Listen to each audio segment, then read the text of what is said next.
All rise. Veuillez vous lever.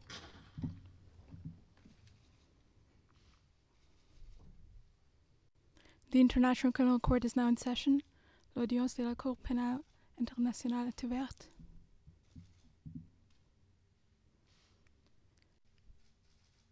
Please be seated. Veuillez vous asseoir.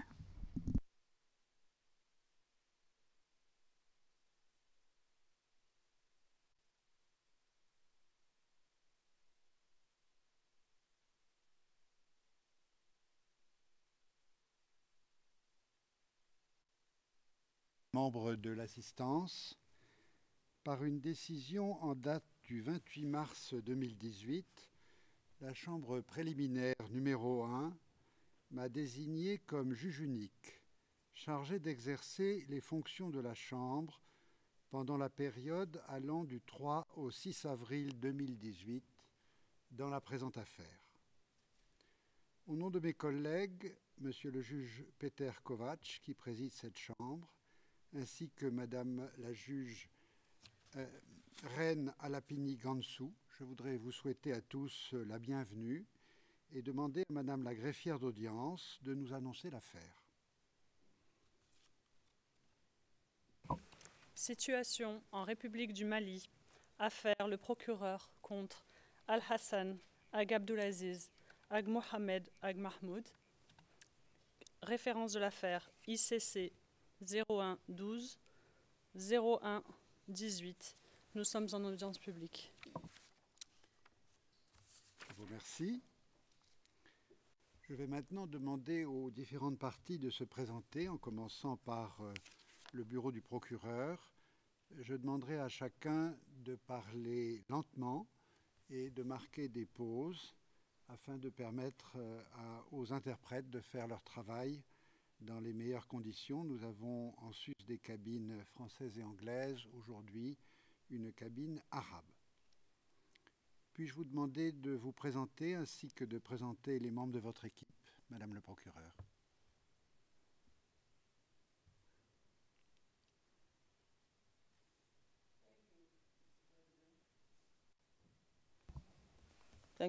Madame Fatou Bensouda, je vous remercie, Monsieur le Président. Monsieur le Président, le bureau du procureur est aujourd'hui représenté par Monsieur Gilles Dutertre, premier substitut du procureur, Pascal Turlan, chargé de conseil en matière de coopération judiciaire, Esham Mourad, substitut du procureur, Marie-Jeanne Sardachti, substitut du procureur, Richard Sanzapaganois,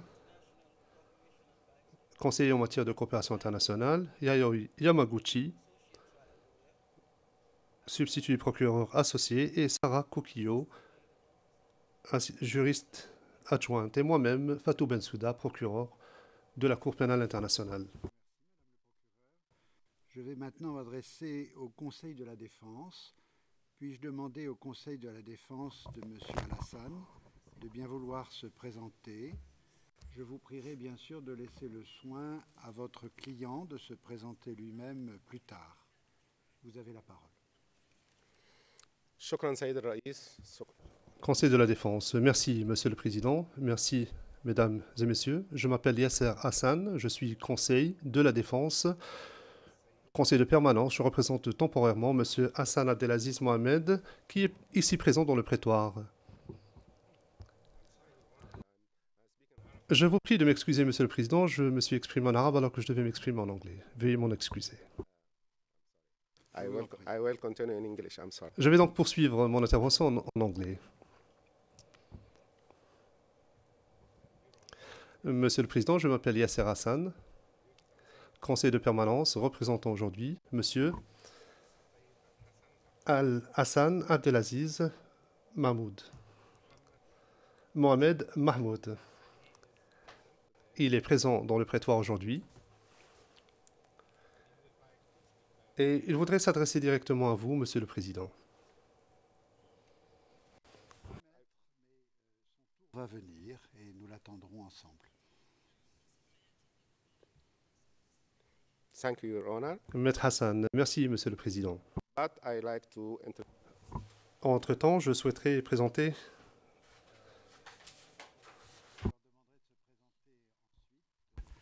Bonjour, Monsieur le Président. Bonjour. À la demande de mon confrère Hassan, le bureau du Conseil public pour la défense aujourd'hui assiste Monsieur Al-Hassan. Je suis aujourd'hui assisté et accompagné par Madame Marie O'Leary, qui est conseil, par Monsieur Michael Hertz, conseil adjoint, et par Madame Vedrana Rezidovic, qui est case manager, gestionnaire de dossiers. Je suis moi-même le conseil principal du bureau du Conseil public pour la défense. Cette assistance est au titre du règlement de la Cour et de la norme 77. Je suis Xavier Jean Keïta, je vous remercie. Merci beaucoup, maître. Je voudrais simplement confirmer ce que vient de dire à l'instant maître Yasser Hassan. Il est bon que les conseils de la défense s'expriment dans l'une des deux langues de travail de la Cour, le français ou l'anglais. Vous êtes évidemment libre de choisir celle qui vous convient le mieux. Je voudrais maintenant m'adresser à M. Al-Hassan lui-même et lui demander de bien vouloir se présenter. Je vous invite à vous lever, M. Al-Hassan, s'il vous plaît. Je vous inviterai à nous dire quel est votre nom, quelles sont vos dates et lieux de naissance, et je vous remercie d'utiliser pour cela le microphone. Vous avez la parole. Je m'appelle Al-Hassan Abdelaziz Ag Mohamed Ag Mahmoud Al-Ansari. Je suis né le 19 septembre 1977. Y a-t-il d'autres précisions que vous souhaitiez ajouter à ces éléments d'identité?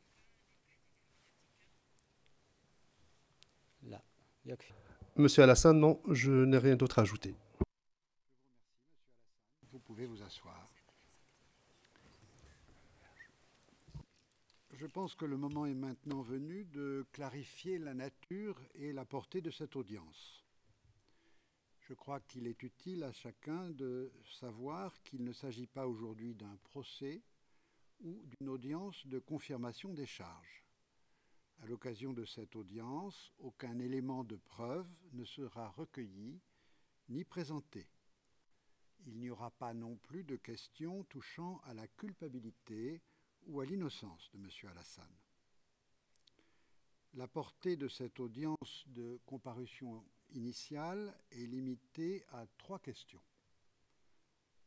Conformément à l'article 60-1 du statut de Rome et à la règle 121-1 du règlement de procédure et de preuve qui définissent l'objet de la présente audience de la façon suivante en 3 points. Premièrement, le juge unique doit s'assurer que la personne ayant fait l'objet du mandat d'arrêt a été informée des crimes qui lui sont reprochés.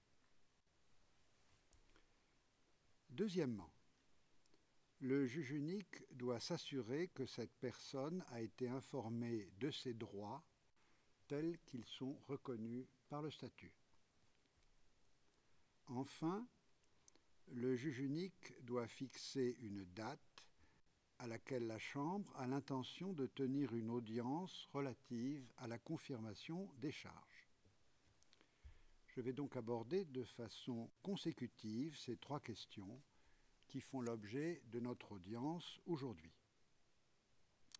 En premier lieu, je dois vérifier, comme cela est exigé par l'article 60 du statut de Rome, si vous avez bien été informé des crimes qui vous sont imputés, Monsieur Al-Hassan. Monsieur Al-Hassan, vous avez la parole.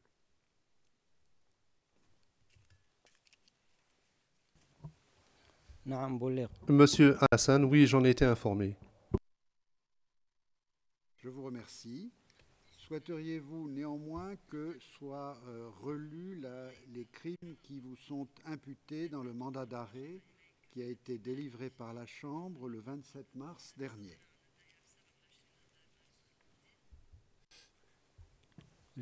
Monsieur Al-Hassan, non, ce n'est pas nécessaire. Je vous remercie. Monsieur Alassane, je dois également vérifier que vous avez été bien informé de l'ensemble des droits que vous reconnaît le statut de Rome, et en particulier son article 67. Est-ce que vous avez été informé de ces droits, Monsieur Alassane? Vous avez la parole. نعم. Monsieur Alassane, oui. Je vous remercie. Il convient en tout état de cause de récapituler certains de ces droits qui sont d'une importance particulière à ce stade de la procédure. Vous avez entre autres les droits suivants. Vous avez le droit d'être informé dans le plus court délai et de façon détaillée de la nature, de la cause et de la teneur des charges dans une langue que vous comprenez et parlez parfaitement. Monsieur Alassane, puis-je vous demander de confirmer quelle est ou quelles sont les langues que vous comprenez et parlez parfaitement? Est-ce qu'en particulier, vous êtes en mesure de comprendre et de parler le français? نعم. Monsieur Alassane, oui. Je vous remercie. Monsieur Alassane, vous pouvez également disposer de l'assistance gratuite d'un interprète compétent et bénéficier des traductions nécessaires pour que soient satisfaites les exigences de l'équité. Vous avez d'ailleurs noté qu'à cette fin, cette audience est simultanément traduite en langue arabe. Monsieur Alassane, vous avez le droit de disposer du temps et des facilités nécessaires à la préparation de votre défense et de communiquer librement et confidentiellement avec le conseil de votre choix. Monsieur Alassane, vous avez le droit de garder le silence et vous ne pouvez pas être forcé à témoigner contre vous-même ou à vous avouer coupable.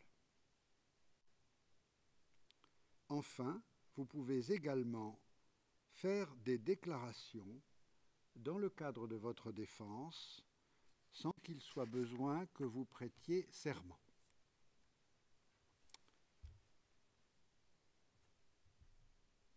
En plus de toute autre communication qui est prévue par le statut, le procureur a le devoir de vous communiquer, dès que cela sera possible, les éléments de preuve dont il dispose, qui vous disculpent ou qui tendent à vous disculper, ou à atténuer votre culpabilité, ou qui pourraient entamer la crédibilité des éléments de preuve à charge. Je m'adresse donc à vous une nouvelle fois, Monsieur Alassane. Avez-vous des observations à formuler sur les conditions de votre remise à la Cour pénale internationale, ainsi que sur les conditions de votre détention au siège de la Cour à La Haye depuis votre arrivée? Vous avez la parole.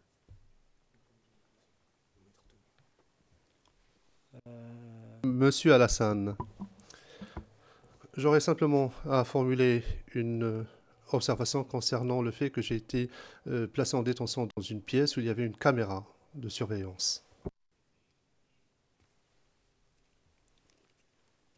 Je vous remercie, j'en prends bonne note. Je suis obligé de vous indiquer que c'est de la pratique courante, mais cela sera inscrit au transcript de notre séance. D'autre part, en vertu de l'article 60 du statut de Rome, Monsieur Alassane, vous avez la possibilité de formuler une demande de mise en liberté provisoire en attendant d'être jugé. Naturellement, si vous présentez cette requête, la Chambre ne tranchera pas immédiatement sur cette requête, mais vous avez la possibilité de la présenter et, bien entendu, Madame la procureure sera invitée à faire part de ses observations sur cette demande. Vous avez la parole, Monsieur Alassane.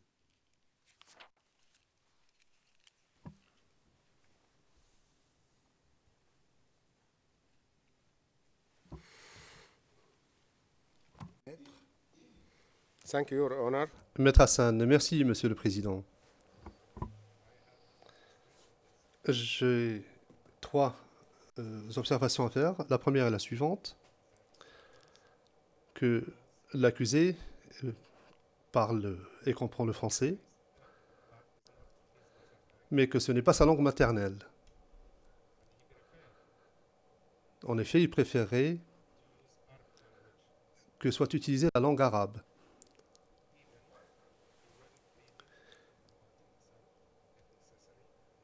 Quitte à ce qu'il puisse intervenir aussi en arabe lorsque cela sera nécessaire. Il m'a informé de cela hier.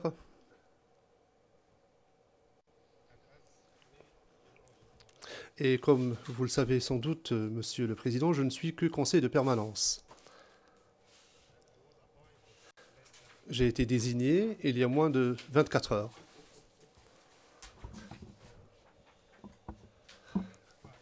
Par conséquent, mon client m'a informé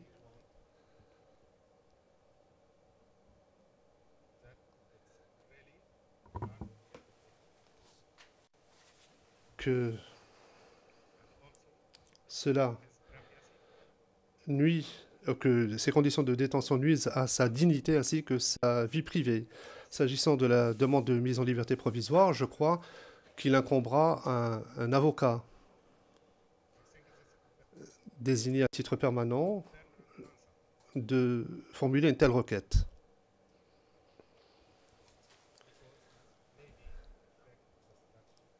Car cela aura certainement un impact sur la stratégie de la défense de mon client. Donc je n'ai rien à dire au sujet d'une demande éventuelle de mise en liberté provisoire. Mon client souhaiterait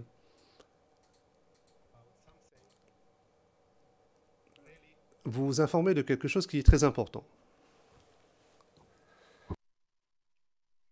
Merci, maître. Je crois que pour le compte de la Chambre, j'ai pris bonne note de toutes vos remarques. S'agissant de la première, vous savez qu'elle est déjà prise en compte puisque nous disposons d'une interprétation simultanée en arabe et que, bien entendu, votre client sera autorisé à s'exprimer dans cette langue s'il le souhaite. S'agissant d'éventuelles autres demandes, je suis obligé de vous rappeler que l'objet de cette audience n'est pas de traiter de tel ou tel aspect de la détention, que votre client sera à même, dès que son équipe de défense aura revêtu son caractère permanent, de présenter à la Chambre les demandes qu'il pourrait souhaiter dans ce domaine et qu'elle les examinera avec la plus grande rapidité. Mais je ne vous invite pas à vous engager dans un débat sur ces questions à l'occasion de cette audience. Ceci étant, si M. Al-Hassan souhaite dire quelques mots, nous en prendrons note, bien entendu. Ceci étant, je vous indique également que nous sommes en séance publique et que toute remarque qui pourrait affecter la confidentialité de nos débats serait malvenue et donc je ne l'encouragerai pas dans ce contexte. Si vous voyez ce que je veux dire, s'agissant en particulier des communications, je vous invite à beaucoup de prudence à cet égard.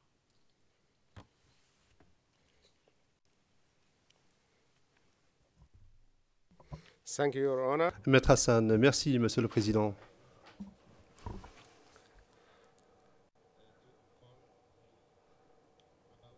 Je crois qu'il convient de vous informer de quelques questions très importantes, quitte à passer à huis clos partiel pour cela.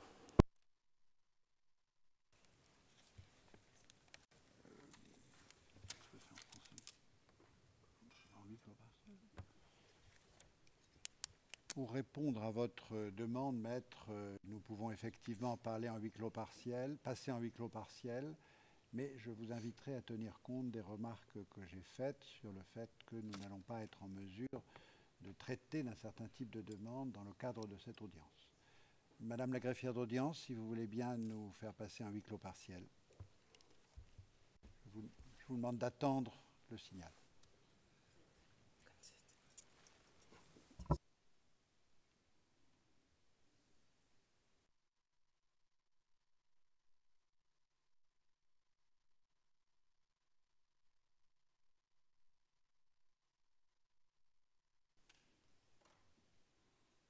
Nous sommes en séance publique. Je remercie Madame la greffière d'audience. Nous avons maintenant pu constater que M. Al-Hassan avait été informé des crimes qui étaient retenus contre lui, des droits qui lui sont reconnus par le statut. Et je vais donc passer au troisième volet de notre audience d'aujourd'hui, qui est celui de la fixation de la date de l'audience de confirmation des charges.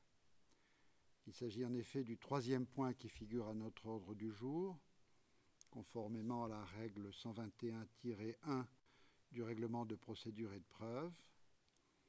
Et la Chambre reconnaît que les parties ont besoin de temps pour préparer cette audience de confirmation des charges et être en mesure d'y participer de façon efficace. Compte tenu de l'expérience de cette Cour en la matière, la Chambre a retenu comme date pour le début de l'audience de confirmation des charges la date du lundi 24 septembre 2018. La Chambre se réserve la possibilité de reporter cette date si les circonstances l'exigent, compte tenu de l'évolution de la procédure. Elle pourra le faire soit d'office, soit à la demande du procureur ou de la défense. La Chambre statuera sur ce point à la suite d'une demande écrite et motivée qui pourra lui être présentée.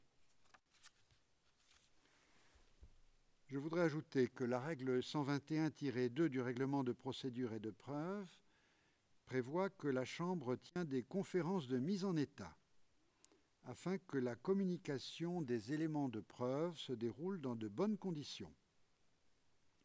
À cet égard, je voudrais rappeler aux parties que le 28 mars 2018, la Chambre a désigné M. le juge Peter Kovacs comme juge unique de la Chambre préliminaire numéro 1, chargé d'exercer les fonctions de la Chambre, sous réserve des dispositions de l'article 51-2-A du statut dans la présente affaire. C'est donc le juge unique qui a toute compétence pour toute question concernant la divulgation des éléments de preuve. Voilà, nous sommes arrivés au terme de cette audience de première comparution dans l'affaire le procureur contre Al-Hassan Ag Abdulaziz Ag Mohamed Ag Mahmoud. Je saisis cette occasion pour remercier tous les participants à cette audience, tous ceux qui ont rendu possible cette audience, les interprètes et les sténotypistes. L'audience est levée. All rise, veuillez vous lever.